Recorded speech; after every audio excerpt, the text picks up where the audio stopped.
J'ai rencontré Charlotte quelque part à côté de Lille, dans une société qui s'appelle Onet Bank, une filiale du groupe BPCE. Charlotte, elle m'a semblé un peu différente, assez intuitive, très créative, et on a travaillé ensemble pendant un moment. Elle est la responsable de la communication interne de la banque. En fait, son job, c'est d'écrire l'histoire, raconter un récit d'entreprise fort pour rassembler, fédérer les employés et les collaborateurs du groupe. Dans un monde qui est en train de se réinventer, les métiers comme Charlotte sont hyper importants. Charlotte, sois la bienvenue sur Ethos Podcast, c'est le 29e épisode.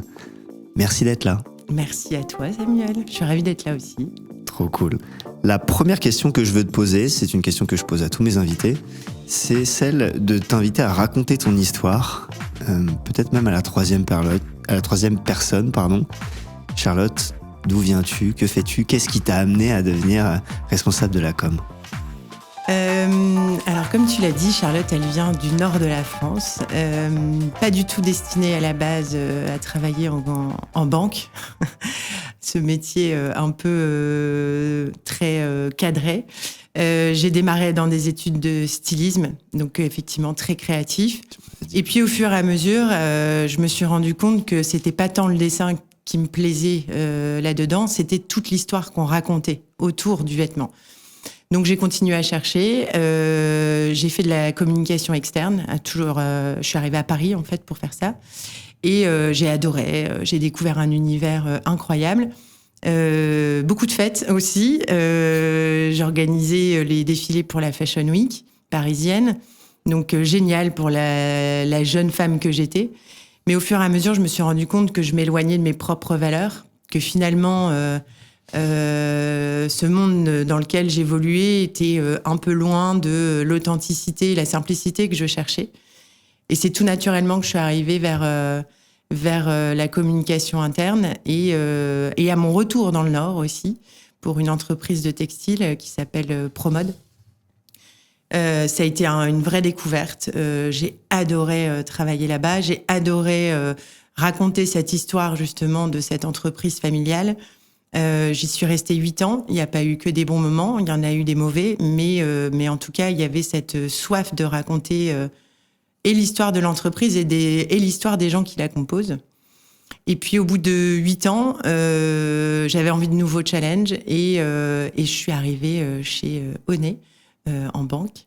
Et pareil, toujours avec cette envie de raconter comment on peut faire travailler dans le crédit et dans le financement de manière différente en ayant sa part dans le monde. Et voilà comment je suis arrivée dans ce domaine-là. Alors, j'ai pas parlé à la troisième personne, je trouve ça trop allant de long pour moi.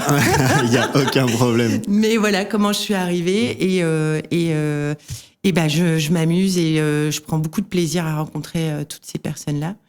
Et c'est un très bon métier. Il faut être très curieux et j'adore en fait on va en parler, des personnes différentes. On va parler de ton métier. Est-ce que tu peux nous donner juste quelques chiffres sur Onet? Qu'est-ce que c'est comme type de banque? Quelle est votre spécialité? Alors Onet, c'est une entreprise qui est présente dans 7 pays.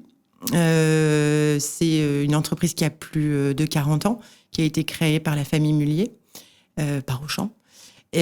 Aujourd'hui, on compte 1900 collaborateurs au travers le monde, à peu près 7 millions de clients. Et notre métier, c'est d'accompagner les clients et nos partenaires, nos enseignes partenaires, à développer des solutions de financement pour les enseignes développer leur business et pour les clients pouvoir consommer autrement, avec plus de facilité aussi. Parce que tout le monde n'a pas la capacité de pouvoir s'offrir même le basique. Et donc, notre métier, c'est ça. C'est comment on accompagne les clients dans leur pouvoir d'achat et en ayant une vie qui leur correspond avec leurs envies et ou leurs besoins. Ok. Ce qui est rigolo dans la création de Onet, c'est que ça a été du coup imaginé et sorti de terre par la famille Mullier. Ouais. Et en discutant avec Frédéric, qu'on salue, Et avec toi, quand on a travaillé ensemble, j'ai compris que c'était vraiment, au début, créé pour alimenter les business de la famille qui sont dans le commerce de détail. Tout à fait. Et puis En après, fait, ça a été c'était au-delà d'alimenter les business de la famille, c'était le constat de Gérard Mullier que voilà, il y avait des familles qui devaient faire des courses pour nourrir leur famille et que parfois les fins de mois étaient difficiles. Et il voulait proposer une solution de financement pour ces familles-là.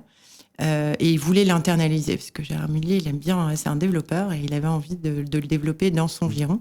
Et c'est comme ça que, à l'époque, Banque Accor est né. Et ensuite, ça a été proposé aux autres enseignes de l'AFM, l'association familiale Mullier. Et après, en grandissant, proposé à d'autres enseignes en dehors de l'AFM. Et aujourd'hui, effectivement, oui, ça développe le business de ces enseignes. Mais ce qui est chouette de voir aussi, c'est comment on arrive à aller chercher des enseignes qui ont une valeur dans la vie, qui a un impact directement sur les clients. Parce qu'aujourd'hui, on va chercher beaucoup de partenariats dans l'économie circulaire et aussi dans la santé. Parce qu'aujourd'hui, les soins coûtent très cher. Et on va de plus en plus chercher des partenaires dans ce secteur-là. On n'oublie pas le reste, effectivement, on va pas se mentir, on va pas changer le monde en 2 secondes, mais en tout cas, on a à cœur d'aller aussi vers toutes ces enseignes-là. Et on peut aussi parler de rénovation énergétique, c'est la thématique du moment aussi. On entend beaucoup parler dans la presse, et on était absolument convaincus qu'il fallait faire partie de l'aventure. Ok, et donc maintenant, vous êtes une filiale du groupe BPCE, ce qui augmente un petit peu votre champ d'action. Exactement, on a un nouvel actionnaire depuis 2019, si je ne dis pas de bêtises. Toi, tu étais déjà chez Onet à ce moment-là ? Ouais, j'étais déjà chez Onet. Donc, tu as pu écrire l'histoire de ce rapprochement. J'ai vécu l'arrivée de BPCE. Alors, BPCE est actionnaire majoritaire et l'AFM est toujours actionnaire. Donc, on a un double actionnariat, ce qui est hyper riche parce qu'en fait, on a une banque d'un côté et le commerce de l'autre. Donc, nous, on allie un ADN de banque, de retailer et aussi de tech. Dans la culture d'entreprise, ça se ressent ? Ouais. Et on essaie, en tout cas, de faire valoir cet ADN parce que c'est ce qui fait notre force aujourd'hui, notre différence sur le marché. Comment tu la racontes, cet ADN, alors ? Si on va dans ton job ? En fait, on a l'alliance, c'est vraiment ça. On a la force d'un groupe comme BPCE, c'est gigantesque. Ouais. Donc, on a toutes les connexions possibles sur les nouvelles technos, le réseau aussi. On va pas s'en priver. Mais on a une connaissance très fine du commerce. En fait, nous, on a encore des équipes chez Onet qui ont démarré, comme on dit, sur le carrelage. Ils étaient avec les équipes magasins.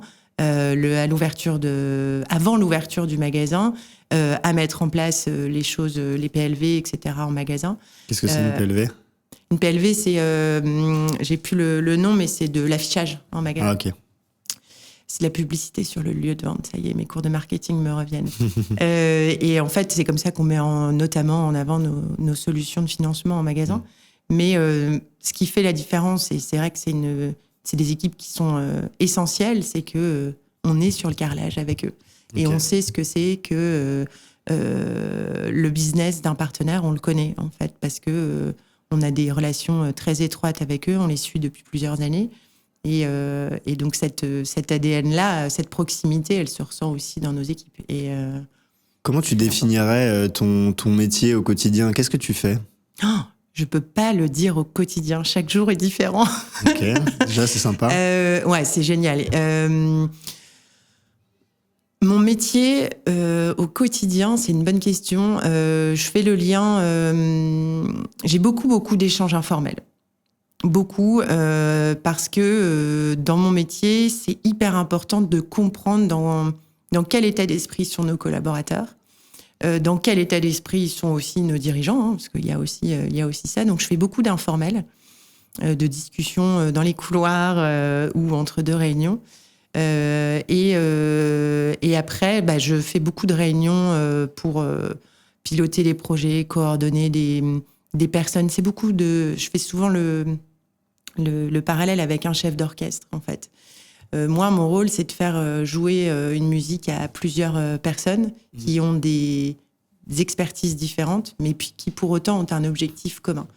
Et moi, mon rôle, c'est de faire en sorte que, je sais pas, les vents soient sur le bon tempo, que, je sais pas, les instruments à cordes ou les percussions, qu'il n'y en ait pas un qui parle plus fort que l'autre. Est-ce que tu parles des collaborateurs du groupe Onet ou tu parles des gens qui font partie de ton département Non, c'est les collaborateurs. C'est vraiment, nous, on est là pour valoriser des expertises, pour expliquer d'une part où on va, quel est le cap, quel est l'objectif, l'ambition de l'entreprise, c'est quoi notre valeur ajoutée dans ce monde et sur notre marché.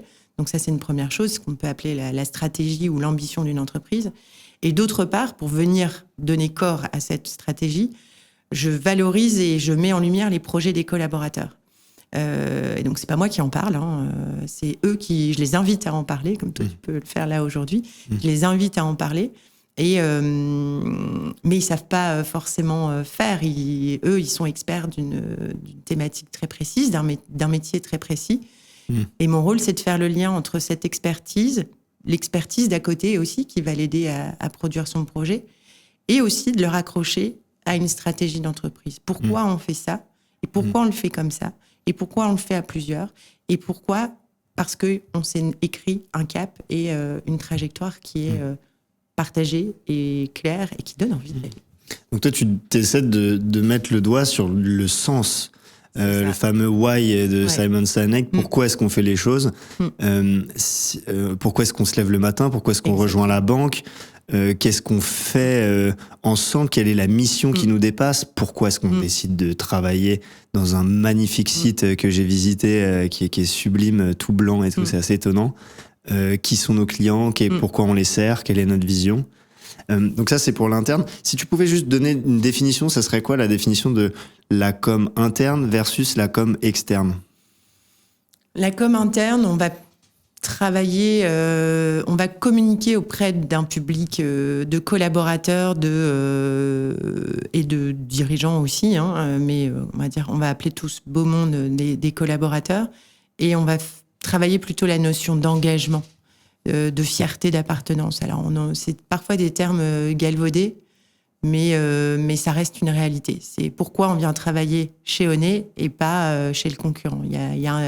Moi, j'aime bien parler de ce supplément d'âme qui est un peu différent. Est-ce que c'est la marque employeur aussi ou pas, ça ? Oui, carrément. C'est entièrement lié à la marque employeur. Et d'ailleurs, la marque employeur, elle se définit d'abord en interne par les équipes et qui la vivent avant d'aller la communiquer en externe. Donc, on va travailler vraiment sur des notions de projet, de parcours aussi de collaborateurs. Donc, c'est vraiment plutôt ça, la communication interne. On va donner le fierté sens. Collective. Fierté collective. Pourquoi comme tu disais, pourquoi je viens ici et je me lève chaque matin et je vais travailler dans cette entreprise et pas dans une autre. Donc ça, c'est des choses... c'est cette aventure collective qu'on va vivre ensemble. La communication externe, c'est comment on va rendre tout cela visible de l'extérieur et comment on va nous rendre un peu désirables, en fait.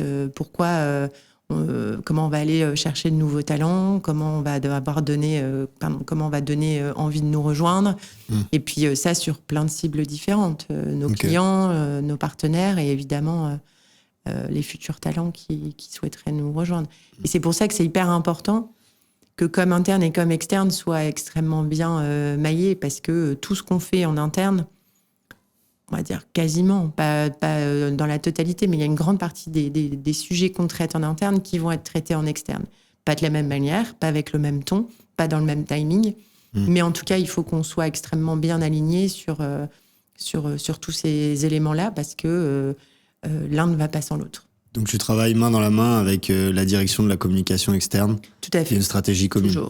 Toujours. Okay. On n'a pas forcément une stratégie commune parce que nos enjeux sont pas les mêmes. Mais en tout cas, on travaille main dans la main. C'est essentiel. Ok. Tu disais que tu donnais la parole aux collaborateurs, mais aussi aux dirigeants pour raconter cette grande histoire qu'est l'entreprise. Est-ce que tu les coaches ? Parce que tu dis qu'ils savent pas forcément faire. Ouais. Comment tu fais pour créer les bonnes conditions pour que ces gens-là sachent se raconter et donnent envie derrière ?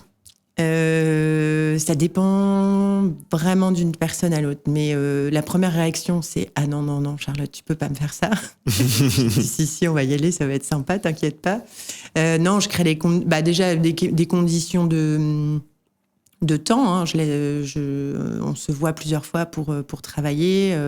Déjà, le support qu'on va partager. Je rassure beaucoup en disant que en fait, si on te demande de parler de ton expertise, c'est ce que tu fais tous les jours, donc tu vas y arriver. Tu as en face de toi des personnes qui sont pas là pour te juger et qui seraient incapables d'être à ta place. Donc il y a toute une phase bon, j'accepte d'y aller. En général, je leur laisse pas trop le choix, on y va quand même beaucoup. Et puis après, je les accompagne à chaque étape. Donc je leur demande toujours de beaucoup préparer en amont. On en a déjà échangé, hein, c'est de la préparation. Quoi qu'on en dise, même si on est expert, on prépare toujours systématiquement. Et puis après, on pratique, on fait, on s'entraîne pour pouvoir le jour J se détacher et être qui on est face à d'autres personnes. Et puis, je les décomplexe beaucoup, en fait. Je leur dis, c'est pas votre métier, en fait, d'être un speaker. C'est pas votre métier d'être un présentateur. Vous êtes...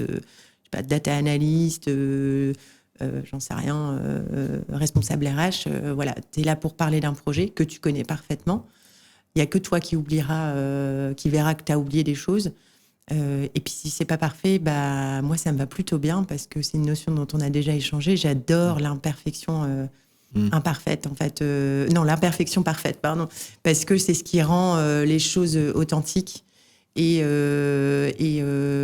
qu'en fait, on est tous des êtres humains et qu'on n'est pas des machines, en fait. Donc, c'est ce qui rend le moment encore plus chouette. C'est quoi ton rapport à la parole, toi ? Est-ce qu'il est aisé ? Est-ce que tu as toujours aimé prendre la parole ? Est-ce que tu te sens toujours à l'aise ? Est-ce que dans ce podcast-là, tout est fluide ? Pas du tout. Pas du tout. En com interne, on travaille dans l'ombre. Moi, je dis souvent qu'on est les travailleurs de l'ombre. Donc, on fait en sorte... c'est comme le chef d'orchestre, en fait. On fait en sorte que tout le monde joue la même partition, mais c'est pas nous, on n'est pas dans la lumière. Le chef d'orchestre, il est de dos, en fait. Donc, on est vraiment dans cette posture-là. Donc, moi, j'avais pas l'habitude de prendre la parole du tout. C'était plutôt des collaborateurs et des dirigeants. Et puis, en fait, finalement, en arrivant chez Oné, il est arrivé que je doive prendre la parole parce que c'était une habitude comme ça... dans la culture de l'entreprise. Et donc j'ai commencé à prendre la parole devant l'ensemble de nos collaborateurs. Donc, en France, on n'est pas loin on est 900. Donc, c'était quoi les moments de prise de parole des moments de prise de parole assez, on va dire, classiques dans les entreprises. C'est les lancements, bilan et lancement d'année, le point mi-année, la rentrée. Et la fin d'année, c'est toujours des moments un peu... c'est les marronniers de la communication. C'est les temps forts. Hein. C'est les temps forts. On parle de stratégie, on fait le bilan sur les résultats, sur les projets, sur tout ça. Donc, c'est des moments forts. Okay. Et puis ensuite, nous, on a instauré tout un système de live mensuel. Et donc, tous les mois, je prends maintenant la parole devant 900 collaborateurs. Donc, non, c'était pas un exercice que j'aimais particulièrement. Il fallait le faire. Le retour, c'est que je le faisais plutôt bien et en tout cas, les gens prenaient plaisir à me regarder et à m'écouter. Donc, c'était plutôt chouette, mais j'avais besoin de renforcer certaines peurs et d'avoir un peu plus confiance en moi sur cette partie-là, parce que j'en avais besoin. Et là, oui, ce podcast, c'est une première pour moi. Je ne l'ai jamais fait non plus, donc c'est intéressant, ça va être bien. Ok. Ce serait quoi les 3 conseils les plus importants que tu donnerais à quelqu'un qui doit prendre la parole en public, considérant que désormais, toi, tu es formé à ça et tu sais que y a des choses qui fonctionnent, des choses qui fonctionnent moins. Comment est-ce qu'on fait pour capter l'attention, pour retenir l'attention et pour transformer l'effort d'écoute des gens en plaisir d'écoute? Le premier conseil, c'est préparer. Il faut vraiment, vraiment préparer sa prise de parole. On peut pas y arriver, on peut pas arriver comme ça sur scène. Il y a encore trop de gens qui disent moi je prépare pas, j'y vais au talent et tout. Et en fait, ça fait des gens qui se passent de la crème devant tout le monde pendant une demi-heure et qui n'arrivent pas vraiment à capter. Qui passent à côté du message essentiel, en fait. Donc oui, il faut préparer. Le deuxième, je dirais, c'est d'essayer de, dans la mesure du possible, on ne peut pas y arriver à chaque fois, mais quoi que ça peut se discuter, de ramener le sujet dont on est en train de parler au quotidien des personnes qu'on a en face de soi, en fait, d'essayer de trouver le lien commun sur cette prise de parole ou l'explication qu'on doit donner. Pourquoi je suis ici devant vous pour vous parler de ça. Ok. C'est capter. Pour moi, c'est une façon de capter l'attention. Positionner l'autre au centre du message. Tout à fait. Il est le héros de l'histoire qu'on raconte et c'est pas moi, c'est plutôt vous. Non.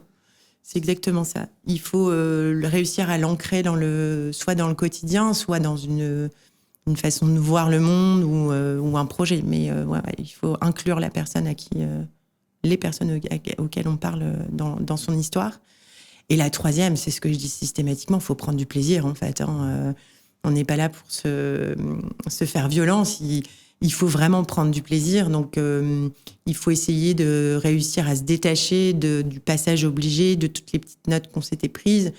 Ce que je disais tout à l'heure, il y aura que soi-même on oubliera des choses, mais il y a que moi qui le sais. Et c'est pas grave, parce que si le message essentiel est là, et on a respecté les 2 premières étapes, a priori, ça devrait bien se passer. Mais sans plaisir, il n'y a pas... Enfin, tu le dis régulièrement. C'est vrai, je le fais même pas exprès. Je le fais même pas exprès. Mais si on prend pas de plaisir dans ces moments-là, c'est dommage. Ouais. C'est dommage. Ça arrive, hein. Il y a des gens qui ont du mal à prendre du plaisir, mais au final, une fois que c'est passé, ils sont quand même hyper fiers. Donc, c'est une sorte de plaisir quand même. Sans plaisir, pas d'excellence. Exactement. Et c'est moi je veux faire un petit témoignage à ce moment-là du podcast en disant, tu sais, je suis complètement d'accord, tu nous parles de la préparation, des messages, etc. Et dire que le jour J, finalement, il faut privilégier la rencontre avec son public et le positionner au centre. Et ce que je veux dire aux auditeurs de ce podcast, c'est que bien que professionnels de la parole et de la communication comme toi et moi sommes, vendredi dernier, j'ai fait un TEDx à Paris. Et ce que je veux témoigner, c'est de la difficulté que j'ai eue à m'éloigner de mes messages. En fait, c'était tellement important pour moi. J'ai pris la pression, clairement. Caméra, la marque TEDx et tout, c'était très solennel. Et j'avais envie de transmettre absolument tout ce que j'avais prévu, écrit. J'avais même fait des rimes, j'avais des storytelling que j'adorais et tout. Et j'étais frustré jusqu'au dernier moment. Et j'ai senti la tension, en fait, me prendre. Même au début de ma prise de parole, j'étais dans le quantitatif, tu sais, dans mon cerveau gauche de qu'est-ce que je dis après, qu'est-ce que je dis après.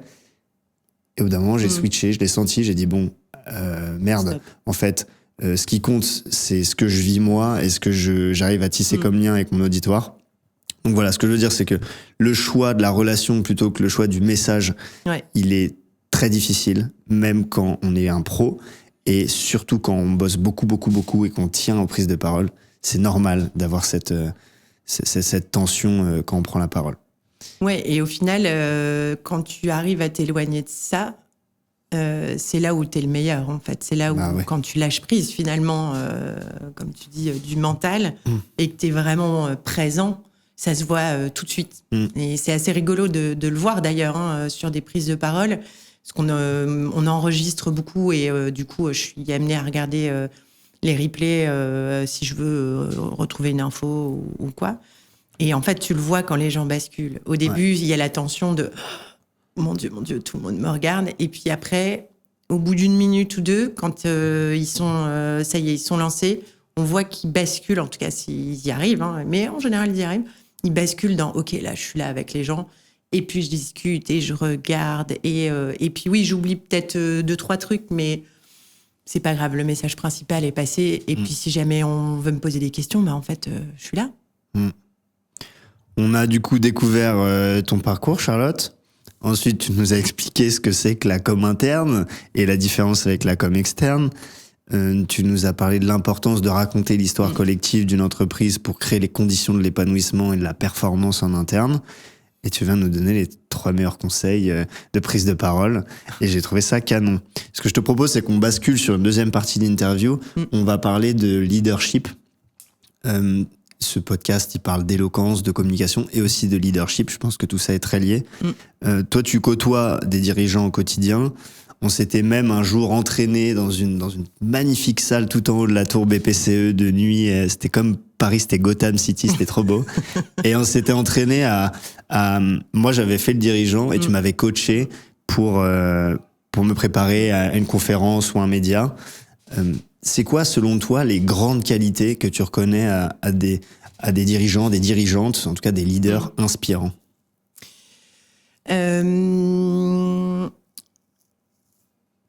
Je dirais que sont des personnes qui ont un cap qui est très clair. Ils savent où ils veulent aller. Il n'y a pas d'hésitation, il n'y a pas de... ils savent où ils veulent aller. Et surtout, ce qui fait la différence entre un leader et un leader inspirant, c'est que cette personne-là, elle sait qu'elle ne veut pas y aller toute seule. Elle a ce souci de vouloir embarquer tout le monde. Et ce qui, pour moi, fait une grande différence. C'est un truc que tu ressens au contact de quelqu'un? Ouais. Quelqu'un qui veut la jouer collectif? Ouais. C'est une personne qui va faire confiance aussi. Un leader inspirant, il est très conscient que, d'une part, il ne va pas y arriver tout seul, mais que surtout, il est entouré d'un collectif. Et donc, du coup, pour moi, c'est quelqu'un qui sait déléguer et qui donne sa confiance à l'équipe qui l'entoure. Qui les fait grandir? Qui les fait grandir, ouais. Et pour moi, un dirigeant, il ne peut pas tout regarder dans le détail. Et je trouve que ceux qui sortent du lot, ou en tout cas qui m'inspirent et qui sont inspirants, c'est ceux qui arrivent à déléguer et à faire confiance. Vas-y. Et pour moi, c'est comme ça qu'on fait grandir les autres. Et en tout cas, moi, c'est ce que je recherche au quotidien. Donc, la confiance. La confiance, c'est hyper important. J'allais sauter ça, mais pour moi, la confiance, elle est primordiale. La confiance en soi ou les autres? La confiance en l'autre.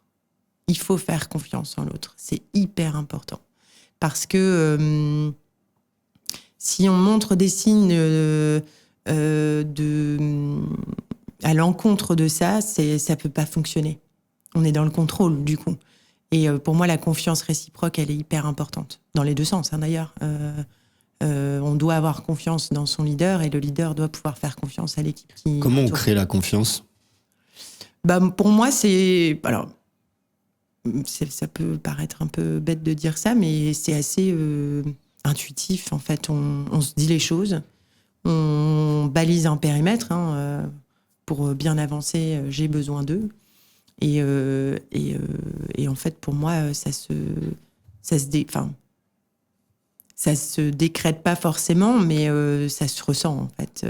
On sait rapidement si on peut faire confiance aux gens, je pense. Ça se construit? Ça se construit, ça s'améliore, ça se renforce. Mais... Tu disais bien communiquer. Moi, dans la communication, je vois deux fonctions. La première, c'est émettre. Je synthétise ma pensée, je te la rends pédagogique, je me mets à ta hauteur. J'ai pas besoin de paraître très obscur pour avoir l'air intelligent, employer plein de mots techniques pour te mettre à distance.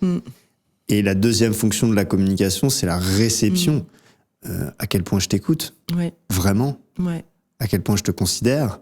À quel point je te regarde? À quel point je m'intéresse à toi? Et je suis convaincu que sans cette relation-là, il peut pas y avoir de conviction, de confiance, d'adhésion. Et c'est tout le rôle de la communication interne. Tu vois, justement, tu mets le doigt sur quelque chose d'hyper important, c'est que la com interne, c'est pas que descendant. C'est un cycle, en fait, c'est un cercle.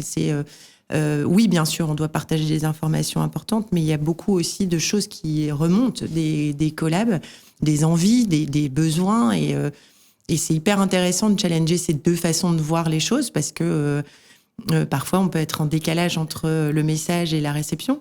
Et donc, c'est hyper important de pouvoir l'identifier et ajuster, parce que sinon, on a des messages qui sont pas clairs, ou en tout cas qui tombent à côté, parce que c'était pas ça.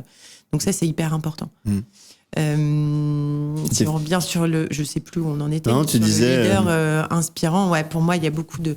Donc, le cap clair, quelqu'un qui avance, qui sait où il va, qui travaille en collectif. Confiance, collectif. Confiance.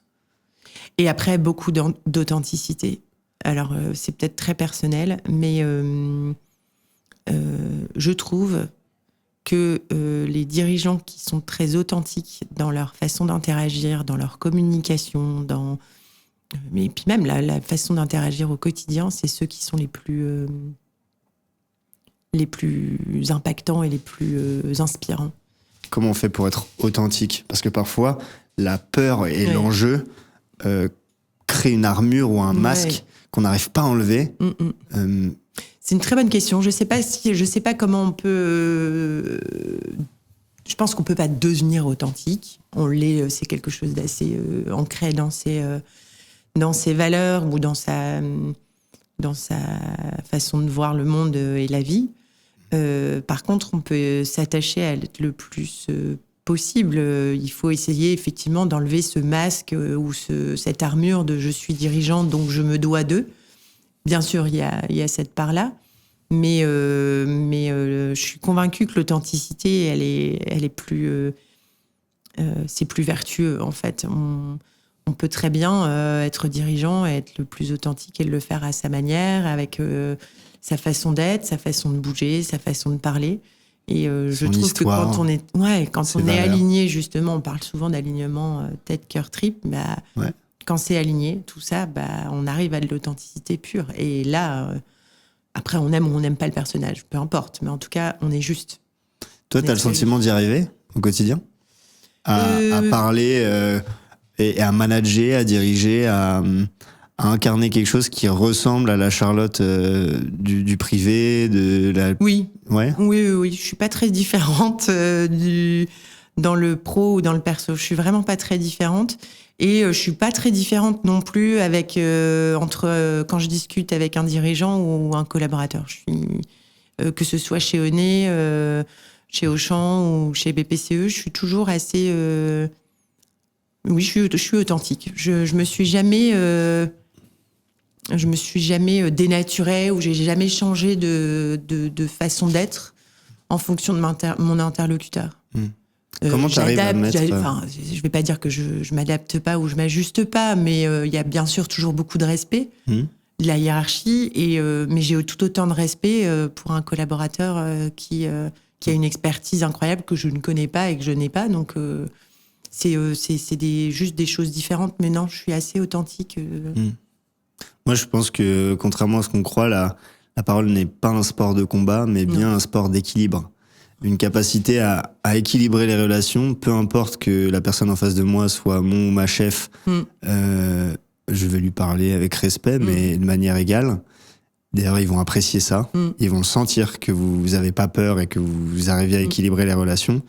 Comme ceux qui sont dans l'organigramme inférieur, les stagiaires, les alternants, les juniors, comment est-ce qu'on arrive à les écouter, à les considérer, à leur donner leur juste place pour créer encore les conditions de leur épanouissement et donc de leur performance. Évidemment. Ça, c'est de la com. Tout ça, toutes ces personnes, tous ces jeunes talents qui rejoignent des entreprises, ils arrivent avec des connaissances et une façon de voir le monde et la vie complètement différente de nous. Pourtant, je suis pas si vieille, mais quand même, c'est une nouvelle génération. Mais ils ont forcément à nous apprendre, en fait. Et on doit apprendre d'eux, comme eux doivent apprendre de nous. Et c'est exactement ça. La communication, elle doit être authentique et égale, en fait, et équitable. Pour moi, il n'y a pas de... On ne doit pas communiquer différemment en fonction de la personne qu'on a en face de soi. En tout cas, on ne doit pas se renier, on doit toujours rester... Il y a des préparations qui sont différentes, évidemment. Si je dois aller faire une présentation au board de BPCE, c'est sûr que je vais faire un peu plus attention. Mais je resterai toujours... non, je me trahirai jamais. Jamais. J'ai eu plusieurs dirigeants différents dans toute ma vie professionnelle. Je pense qu'ils diraient tous la même chose de moi. Ok. Tous. Ça, c'est la réputation. Ce qu'on dit de toi quand t'es pas dans la pièce. Ouais. Ils auraient tous la même. Ouais, je pense. Ok. Ce serait intéressant d'ailleurs. Je vais faire l'exercice. C'est quoi, peut-être une petite dernière question, c'est quoi la place pour le doute, pour la vulnérabilité, pour la spiritualité dans le leadership ? Est-ce qu'on a le droit de pas tout savoir, d'être parfois fatigué, etc. Comment tu vis ce leadership et peut-être même ce futur du leadership ?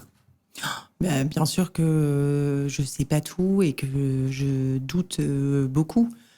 Mais justement, pour moi, un leader, il a, encore une fois, il a un cap qui est clair. Il sait où il veut aller, mais il veut pas y aller tout seul. Donc ça veut dire qu'il y a des gens autour qui peuvent challenger, qui peuvent éclairer, qui peuvent accompagner, qui peuvent déverrouiller, qui peuvent apporter toute leur aide. Donc pour moi, c'est oui, je doute. Parfois, je me fais des nœuds au cerveau, mais en fait, je vais appeler mon collègue, je vais lui expliquer, mon équipe, et on travaille tout ça ensemble, et y compris avec les dirigeants. Parfois, il y a des choses que je sens pas. Je leur partage, en fait, je leur dis ça, je le sens pas. Je crois pas qu'il faut qu'on aille comme ça, ou en tout cas qu'on l'explique. Ou alors c'est pas le moment. C'est quelque chose de l'ordre parfois de l'irrationnel. Hein. C'est des choses qu'on sent et qu'on perçoit. Mais au final, on a raison, parce que en fait, en le partageant, le ressenti va être plus ou moins le même, et on va ajuster ça. Donc oui, le doute a toute sa place. Au contraire, heureusement qu'on doute encore. Hein. Je trouve que c'est ce qui fait grandir aussi. Mais je pense qu'il faut aussi beaucoup faire confiance à son intuition. Et ça... L'intuition, l'intelligence collective, là tu disais, on partage des choses, et en fait, moi ce que je comprends, c'est que 1 + 1 = 3. Ah, mais oui. Peut-être l'intelligence artificielle qui va arriver et bouleverser, qui bouleverse déjà nos manières de travailler. Peut-être que ça va même avoir un impact sur l'importance des soft skills, sur cette fameuse intelligence émotionnelle, intelligence sociale, intelligence communicationnelle. À quel point il faut qu'on se forme à ces sujets-là, à ton avis ? Il faut absolument se former, parce que c'est effectivement une révolution. Ça va permettre d'aller plus vite. Ça va démultiplier le champ des possibles. Ça, c'est évident. Et puis, c'est des nouvelles technologies qui sont plus si nouvelles maintenant, mais qui sont ultra intéressantes, et puis qui viennent challenger nos façons de faire et nos modes de fonctionnement. Pour autant, tu viens de le dire, ça n'effacera jamais les soft skills. Pour moi, en tout cas dans les métiers de la com interne, on ne pourra jamais remplacer cette intuition. Ce petit bruit parfois qu'on entend dans l'entreprise et qui est presque imperceptible et qui peut que se capter via une discussion entre deux portes, en sortant d'une réunion, autour d'un café, tout ça, ça le captera pas. Et c'est ce qui permettra de...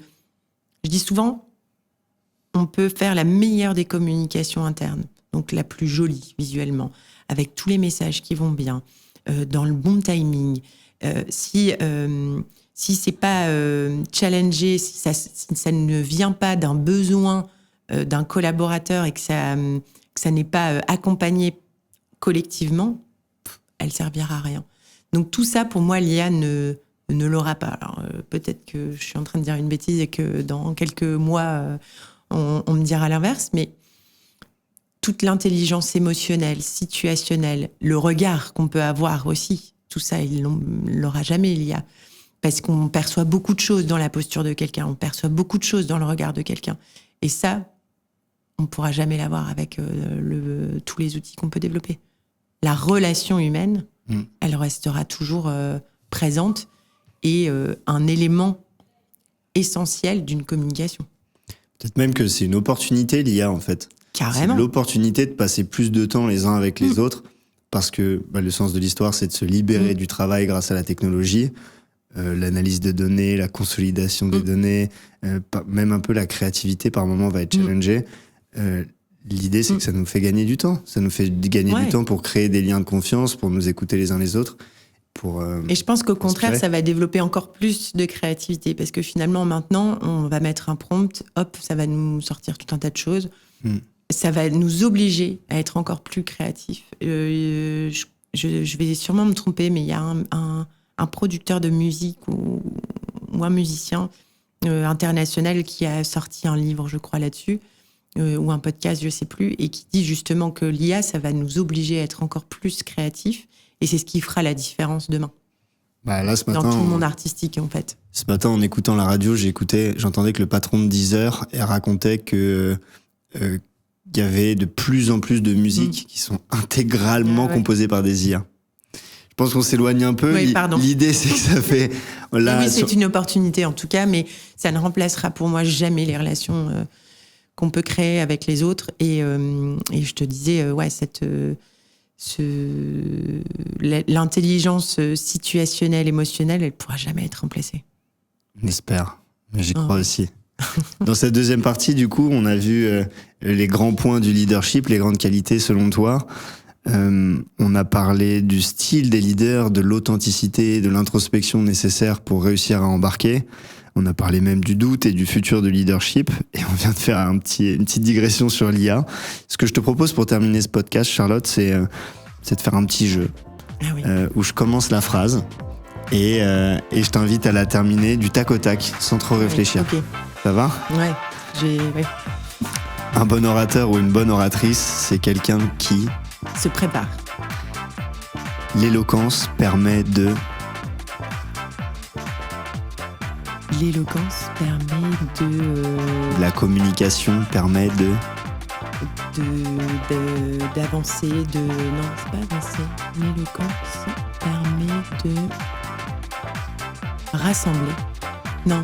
C'est bien rassembler. Ouais, c'est peut-être rassembler, je sais pas. On verra. L'éloquence, la communication permet de rassembler. Un leader éloquent, éloquente, c'est... non, c'est un leader éloquent qui permet de rassembler. C'est quelqu'un qui rassemble, justement. Ah non, ça va pas. Je retire ma réponse juste avant. La parole du leader doit être...